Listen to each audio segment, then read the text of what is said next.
नामस्मरण प्रारब्धावर कसे काम करते? प्रारब्ध म्हणजे काय?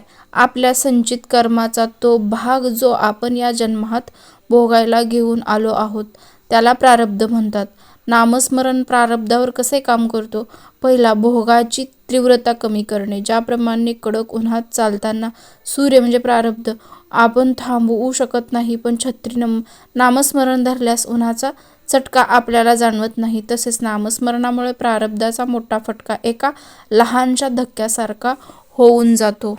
मनस्थिती बदलणे. प्रारब्ध हे शरीराला आणि परिस्थितीला भोगावे लागते, पण मन नामस्मरणामुळे देवांशी जोडलेला असतो. त्यामुळे कितीही मोठी संकटे आले तरी नाम घेणाऱ्या व्यक्तीचे मानसिक संतुलन ढळत नाही. तो संकटातही शांत राहू शकतो. वैज्ञानिक आणि तार्किक दृष्टिकोन. न्यूरोलॉजिकल परिणाम. जेव्हा एखादी प्रतिकूल घटना घडते, जे तुमच्या प्रारब्ध आहे, जेव्हा मेंदूत स्ट्रेस रिस्पॉन्स तयार होतो. पण जो व्यक्ती अखंड नामस्मरण करतो त्याचा मेंदू अल्फा मोडमध्ये असतो, त्यामुळे तो त्या संकटांकडे अधिक चांगल्या प्रकारे पाहू शकतो आणि त्यातून बाहेर पडण्याचे मार्ग शोधू शकतो.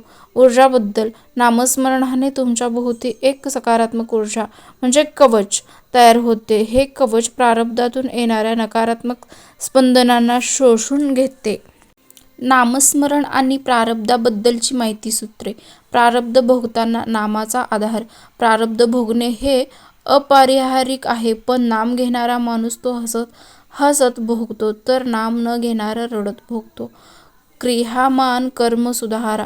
नामस्मरणामुळे तुमची बुद्धी सात्विक होते, ज्यामुळे तुम्ही या जन्मात नवीन वाईट कर्म म्हणजे क्रियामान करत नाही. पर्यायाने भविष्यातील प्रारब्ध सुधारते. गुरूंची कृपा. जेव्हा नामस्मरणाने तुम्ही गुरु तत्वाशी जोडले जातात, तेव्हा गुरु तुमच्या प्रारब्धाचा भार स्वतःवर घेतात, अशी भक्तांची श्रद्धा आहे. निष्कर्ष. प्रारब्ध आधी रचिले मग देही निर्मिला. हे खरे असले तरी नामापाशी सर्व काही शक्य आहे, हे त्याहूनही मोठे सत्य आहे. अशक्य ही शक्य करतील स्वामी. हा व्हिडिओ आवडल्यास शेअर करा, सबस्क्राईब करा, लाईक करा, कमेंटमध्ये श्री स्वामी समर्थ लिहायला विसरू नका. धन्यवाद.